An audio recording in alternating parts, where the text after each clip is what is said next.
시청자 여러분 안녕하십니까? 좋은 아침입니다. 전 세계 투자자들이 기다리고 있던 대망의 FOMC 회의가 방금 끝났는데요. 결론부터 말씀드리면 다행히 쇼크가 아닌 서프라이즈로 나왔습니다. 여기에 파월 의장까지 힘을 보태주면서 현재 증시도 시원하게 올라와주고 있는데요. 증시에 불어온 이 기분 좋은 훈풍이 산테랠리를 위한 초석이 되어주길 기대해봅니다. 자, 그럼 미국 증시의 마감 상황부터 바로 한번 확인해 볼까요? 밤사이 미국 증시는 FOMC 회의 결과를 소화하면서 높은 변동성을 나타냈는데요. 성명문이 발표되고 나서 한 차례 상승한 뒤에 파월 의장의 발언까지 소화하면서 상승폭을 더 확대한 모습입니다. 다우지수는 500포인트 넘게 뛰었고요. S&P 500 지수는 0.7%, 그리고 나스닥 지수도 비교적 큰 폭으로 상승했습니다. 또 비트코인도 여기에 발맞춰 움직이면서 현재 9만 3천 달러까지 회복한 상태고요. 한편 증시뿐만 아니라 채권과 외환 시장도 민감하게 반응한 하루였는데요. 이번 FOMC 성명문에서 눈에 띄었던 게 바로 국채 매입에 대한 부분이었죠. 해당 소식을 주시하면서 10년물 국채 금리는 큰 폭으로 하락했는데 현재는 4.1% 중반대에서 거래되고 있고요. 또 그동안 슬금슬금 오르던 달러 인덱스도 비교적 큰 폭으로 하락했는데요. 오늘 FOMC 회의 그리고 파월 의장의 발언이 생각보다는 덜 매파적이었다는 평가 속에서 달러 인덱스는 98 중반까지 떨어졌고요. 또 역외 시장에서 원달러 환율은 현재 1,464원대에서 거래 중입니다. 자, 그럼 다음 장 통해서 FOMC 회의의 주요 내용들도 한눈에 정리해 볼까요? 금리 인상은 기본 시나리오가 아니다. 바로 제롬 파월 연준 의장의 발언이었는데요. 사실상 이번 회의에서 가장 중요한 발언 가운데 하나라고 볼 수 있죠. 해당 발언이 나오면서 금리 인상 가능성을 완전히 배제하자 증시도 큰 폭으로 덩달아 올랐는데요. 그동안 트럼프 대통령과 날선 신경전을 벌이고 있었는데 그래도 이번엔 매파보다는 생각보다 더 완화적인 스탠스로 돌아선 모습입니다. 그리고 이번 FOMC 회의의 또 다른 관전 포인트, 바로 연준의 경제 전망 요약 SEP와 함께 공개된 점도표였죠. 연준이 기준금리를 0.25%포인트 내리면서 내년에는 한 차례 추가 금리 인하를 시사했는데요. 사실 시장이 어느 정도 예상했던 부분인 만큼 큰 변수로는 작용하지 않았고요. 고용과 물가 데이터를 계속 살펴보긴 해야 되겠지만 지금까지 나온 내용들로만 봤을 때 한 차례 금리 인하가 제일 유력해 보이긴 합니다. 그리고 이 소식도 저희가 빼놓을 수가 없죠. 바로 국채 매입을 강조한 파월 의장의 발언이었는데요. 국채 매입 규모를 당분간 높게 유지할 거라면서 현재 연준이 나쁘지 않은 상태에 있다고 전한 겁니다. 그러면서 1월 FOMC 회의 전까지 많은 데이터를 보게 될 거라면서 모든 데이터들이 정책 평가에 반영될 거라고 강조했는데요. 더 디테일한 내용들은 잠시 뒤에 브리핑 코너와 또 대담 코너에서 살펴보도록 하겠습니다. 자, 이렇게 FOMC 회의의 주요 내용들에 대해서 한눈에 정리해봤고요.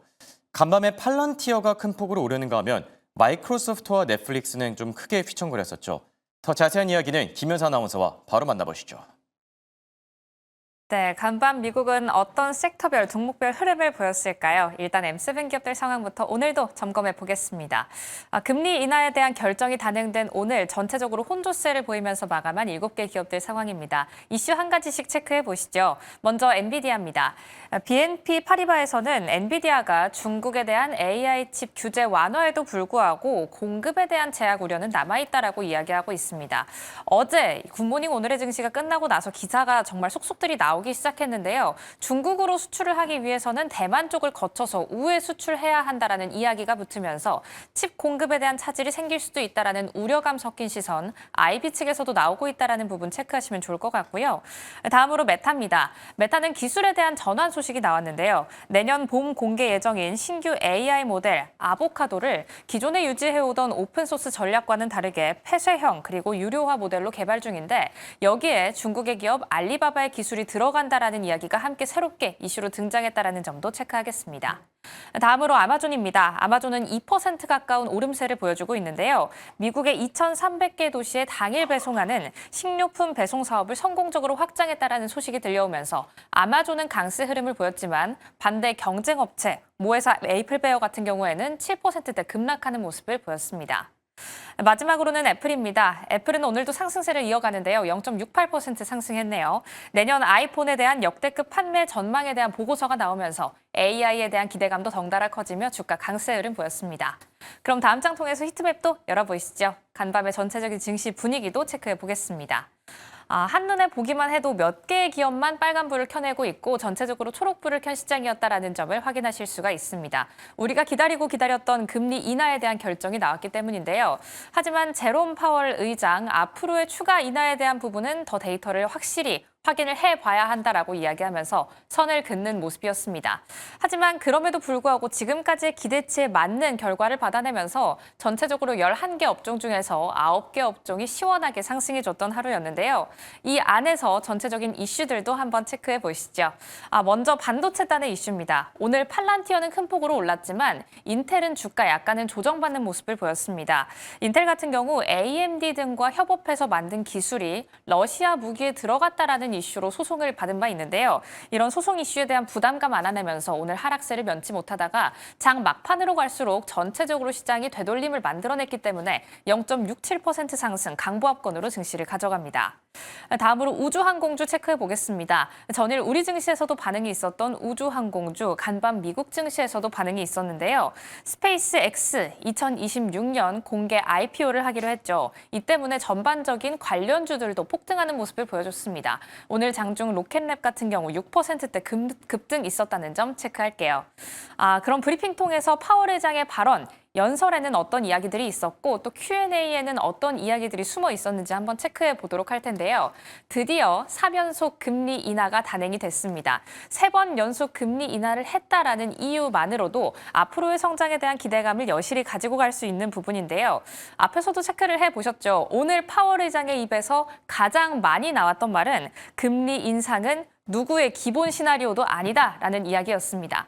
이번 금리 인하 어떤 이유로 좀 단행이 될 수 있었을까요? 여러 가지 이슈들로 한번 체크를 해보도록 할 텐데요. 파월 의장의 연설에서 나왔던 이번 결정 배경부터 한번 들어가 보시죠.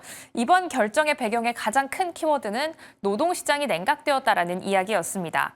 파월 의장의 입을 빌리자면 전체적인 고용과 함께 물가 전망은 지난 FOMC 대비 크게 달라진 부분은 없지만 경제는 완만한 속도로 확장 국면에 들어가 있다. 하지만 그 안에서도 우려감으로 짚을 수 있는 포인트는 9월 고용 데이터의 실업률은 소폭 상승했고 고용에 대한 증가세는 크게 둔화됐고 여기에 더해서 물가는 아직까지는 다소 높은 수준으로 판단이 되고 있기 때문에 이번 금리 인하가 단행됐다라고 이야기하고 있는데요. 여기에 더해서 9월의 고용에 대한 데이터에 대한 언급도 나왔죠. 데이터 신뢰도 문제도 함께 언급했습니다. 10월과 11월 우리가 확인해봐야 할 데이터가 셧다운 이슈로 왜곡이 되었기 때문에 모든 숫자는 지금부터 상당히 회의적인 눈으로 지켜볼 필요가 있다라고 이야기하는 모습이었고요. 다음으로 인플레 관련 메시지입니다. 서비스 물가에 대한 둔화 근거는 증가하고 있다. 그러니까 물가가 아직까지는 조정받을 수 있는 우려가 남아있다라고 이야기하고 있고 상품 인플레이션은 전적으로 관세 영향을 받아내고 있다라고 이야기하고 있습니다.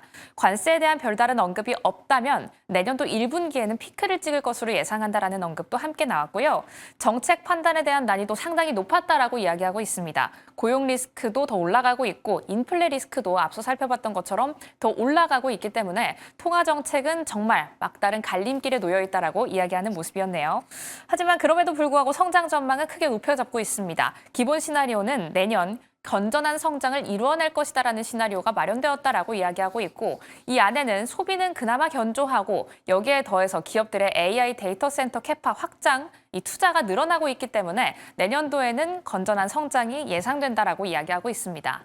그렇다면 이렇게 연설을 마친 이후에 Q&A에서는 어떤 주요 내용들이 다뤄졌을까요? 기자들의 질문과 함께 파월 의장의 답변을 달아놨는데요.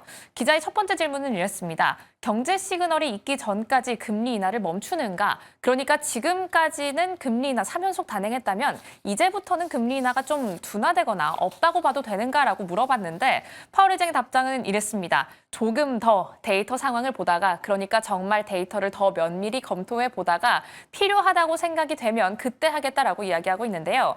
이번 금리 인하가 단행된 이후 패드워치 기준의 확률을 따르면 내년도 금리 인하 2번 정도 있을 것이다라고 투자자들은 68%의 확률로 예측하고 있습니다.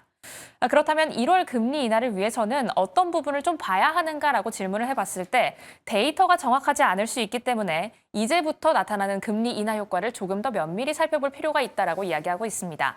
그리고 더 중요한 부분 바로 양적 완화에 대한 부분이 시사됐다라는 점이죠. 앞으로 유동성이 증가될 것이다라는 기대감도 더 받아내고 있는 지금 어떻게 투자 중심을 좀 잡아봐야 할까요? 지금부터 바로 고민하러 가시죠. Good afternoon. My colleagues and I remain squarely focused on achieving our dual mandate goals of maximum employment and stable prices for the benefit of the American people.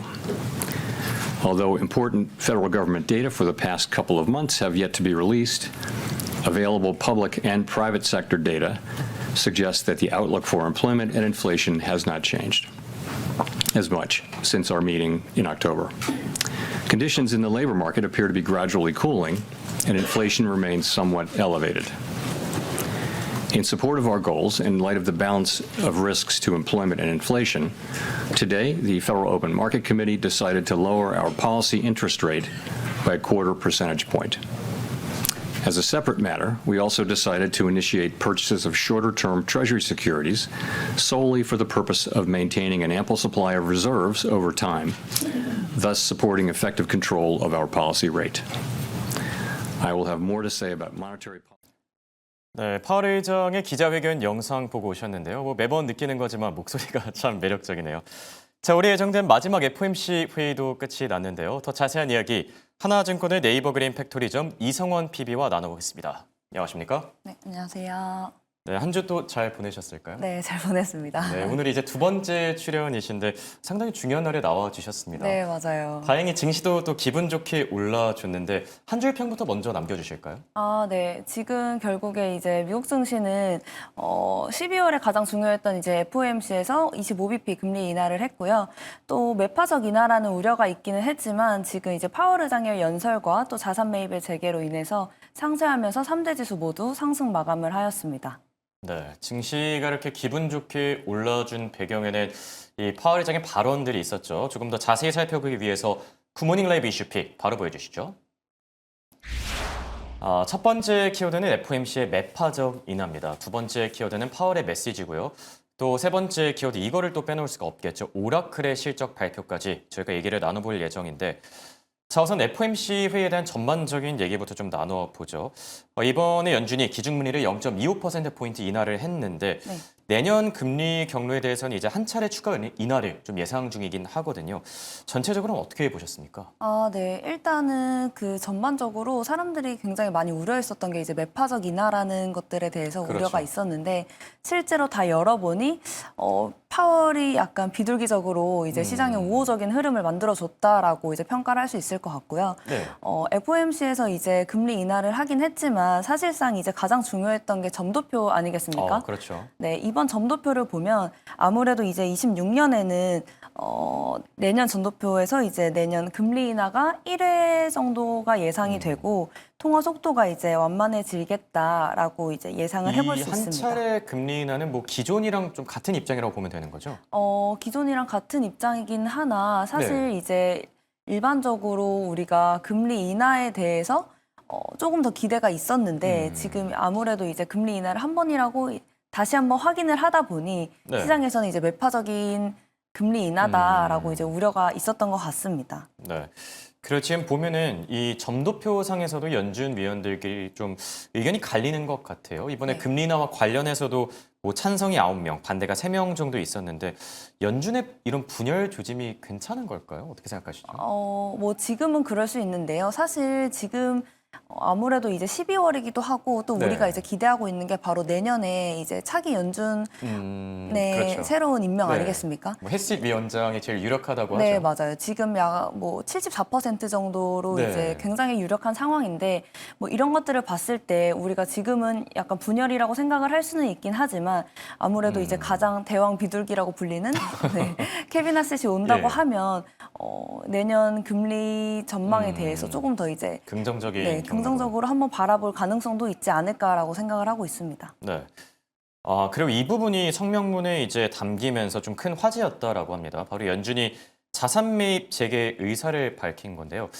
국채 시장에는 어떤 변화를 가져오게 될까요? 네, 이게 굉장히 특이했었는데 이제 네. 우리가 아무래도 이제 자산 매입을 할 거다라는 거는 다들 예상은 했는데요. 그렇죠. 생각보다 굉장히 빠른 시기에 네, 이제 자산 맞습니다. 매입이 일어날 것으로 보고 있고 실제로 12월 12일에 이제 자산 매입이 시작이 될 거다라고 얘기를 했고 한 달에 약 400억 달러 규모의 자산 매입이 있을 거다라고 얘기를 했는데 이게 결국에 이제 시장의 유동성을 유동성 공급을 시사를 한 거기 때문에 그렇죠. 결국에 이런 부분에 있어서 아무래도 이번 FOMC에서 가장 특징이지 않았나라고 보고 있고 매파적 우려에도 불구하고 결국에 시장을 올렸던 게 바로 이 자산 매입 재개 이슈가 아니었나라고 생각합니다. 그렇다면 혹시 당분간 국채 시장에도 좀 어떤 변화가 있을까요? 방향성이 어디로 좀 잡히게 될까요? 네, 국제시장의 변화성은 사실상 조금 봐야지 알 수 있을 것 같고 오늘 이제 제가 금리가 아까 어떻게 10년물 기준으로는 한 소폭 하락했더라고요. 네, 예. 아무래도 이제 하락할 가능성이 조금 있지 않을까라고 보고 있고 실제로 이제 단기 국채 매입 외에도 또 우리가 가장 이제 이슈로 봐야 할 게 바로 이제 파월의 입인데요. 네, 파월의 그렇죠. 이제 기자회견에서 우리가 확인해봤듯이 이제 지금 시점에서 다음 조치가 금리 인상일 것이라고 보는 사람은 거의 없다라는 말을 하면서 지금 이제 그때부터 이제 미국 증시 랠리가 시작됐다라고 보시면 될 것 같습니다. 자, 방금 전에 얘기해 주신 파월 의장의 발언 저희가 조금 더 딥하게 살펴봐야 되겠죠. 오늘 기자회견 발언에서 사실 제 눈에 띄었던 게 금리 인상은 우리의 기본 시나리오에는 없다. 네. 그러니까 금리 동결과 인하만 고려 중이다. 그 얘기가 나오면서 증시도 크게 뛰었는데 이번 기자회견 발언들은 종합적으로 어떻게 생각하세요? 생각보다 되게 스윗했다. 스윗했다라고 하면 되게 좋을 네. 것 같아요. 뭐 예상했던 것보다 아무래도 파월 같은 경우에는 만약에 매파적인 인하를 하게 되면 시장 어쨌든 금리를 인하를 했기 때문에 매파적인 연설을 할 것이라고 저는 예상을 했는데 네. 아무래도 파월이 이제 마지막이라고 생각을 해서 그런지 굉장히 비둘기적인 톤으로 이야기를 해줘서 그런 것도 있는 것 같아요. 그러니까 성명문이 매파적일 때는 파월 의장도 좀 비둘기파적이고 네, 맞습니다. 성명문이 비둘기파적일 때는 오히려 갑자기 매파 색채를 맞습니다. 드러내기도 네. 하고 어떤 밸런스를 좀 중요하게 생각하는 것 같은데 그 관련 발언들 조금 더 자세하게 짚어주시죠. 제가 가장 이제 봤던 것들 중에 가장 말씀드리고 싶은 거는 결국에 아까 말씀드린 것처럼 금리 인상을 이제 생각하고 있는 시나리오는 없다라는 것을 말씀을 드리고 싶고요. 네. 결국에는 이제 인플레이션이 이제 굉장히 중요하고 또 파월이 기자회견에서 가장 많이 했던 말이 결국에 고용이거든요. 고용과 노동이기 때문에 이런 부분에서 이제 앞으로 지금 셧다운 이후에 나와야 할 지표들이 굉장히 많기 때문에 이러한 지표들이 어떻게 나오는지에 따라서 우리가 이제 내년 FOMC에서 어떤 흐름으로 볼 수 있을지를 예상을 해볼 수 있기 때문에 관련 지표들을 조금 보시는 게 중요할 것 같습니다. 네. 그리고 저희가 차기 연준 의장에 대한 얘기도 안 할 수가 없을 것 같은데 앞서 얘기해 주신 것처럼 지금 케빈 해스 NEC 위원장이 가장 유력한 상태잖아요. 네. 요즘에 발언들을 많이 남기시더라고요. 네. 좀 영향력을 갈수록 좀 더 키우는 중인 것 같은데 이 차기 연준 의장의 기대감이 언제쯤 반영될 것 같으세요? 네, 사실 시장에서는 이제 새로운 연준 의장이 오는 게 바로 5월이기 때문에 아마 5월 정도에 반영되지 않을까라고 생각을 하는 것들이 대부분인데 네. 실제로 보면 제가 예상하기로 이제 1월에 임명이 되고 5월에 임명이 되기보다는 아무래도 이제 지금 스티븐 미란의 임기가 끝나는 2월에 지금 이 케빈 해셋이 실제로 연준에 합류하지 않을까라고 생각을 하고 있습니다. 그렇기 때문에 우리가 예상했던 이제 5월이 아니라 조금 더 앞당겨질 수도 있겠네요. 네, 맞습니다. 내년 1분기부터 케빈 해셋의 이러한 영향이 조금 펼쳐지지 않을까라고 기대를 해보고 있는 상황입니다. 네, 파월 의장이 트럼프 대통령의 입맛에 맞게 좀 완화적인 스탠스를 취하긴 했지만 네, 케빈 해셋이 조금 더 빨리 연준에 합류할 수 있다 이런 평가들도 같이 나오는 중이고요. 자, 그리고 오라클이 실적을 발표했었죠.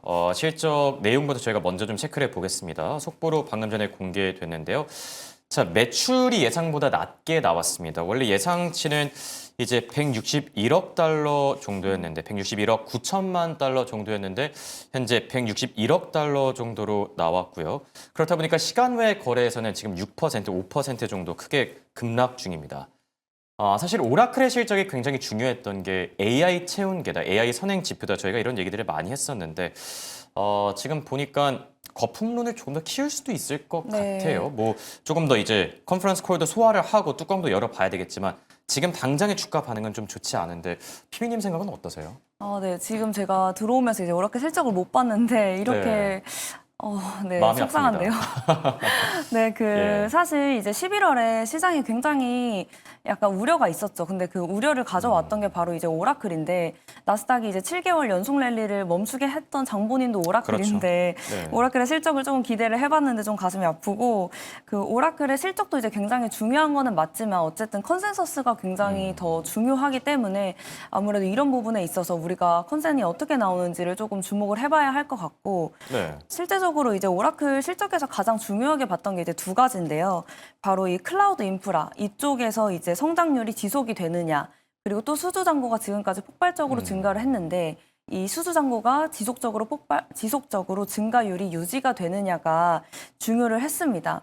어쨌든 지금 매출은 하회를 했기 때문에 아무래도 이제 그 차후에 나올 얘기들을 한번 보고 우리가 이제 조금 더 주목을 해봐야 할 것 같고, 만약에 오라클의 실적이나 가이던스가 지금처럼 좋지 않다고 하면 아무래도 이제 AI 버블 관련한 논란이 다시 이뤄질 수 있기 때문에 이를 만회하기 위해서는 네. 오늘 장에 열리는 이제 브로드컴 실적을 조금 더 주의 깊게 봐야 할 것 같습니다. 네, 브로드컴 CEO와 이제 이사진들의 어깨가 조금 더 무거워질 네. 듯합니다.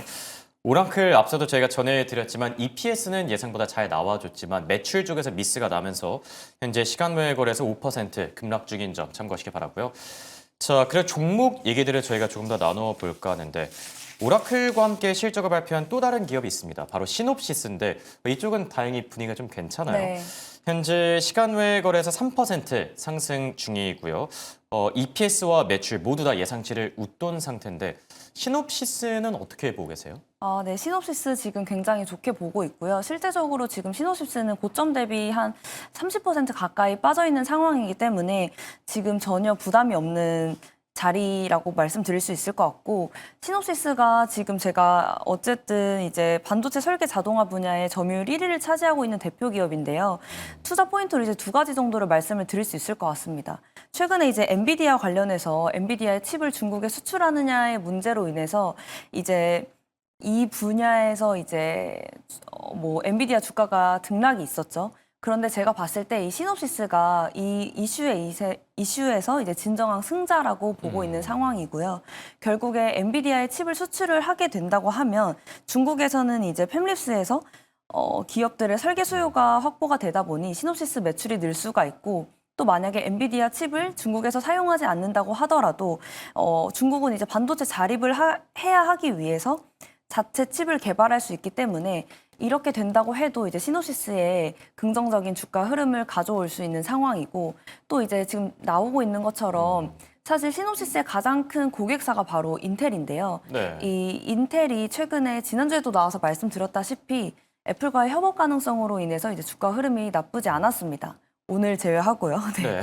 그래서 만약에 이런 것들로 인해서 이제 인텔이 조금 더 각광을 받는다고 하면 아무래도 시놉시스의 가장 큰 고객사기 때문에 이런 효과를 조금 누릴 수 있지 않을까라고 생각을 하고 있습니다. 네. 시놉시스 좋게 봐주신다라고 했는데 실적 발표도 좋게 나왔습니다. 네. EPS와 매출 모두 다 예상치보다 높게 나오면서 현재 시간 외 거래에서 이제 7%까지 급등 중이네요. 오늘장 관심주까지 아주 좋습니다. 네. 지금까지 도움 말씀의 이성원 PB와 함께했습니다. 대화 고맙습니다. 감사합니다.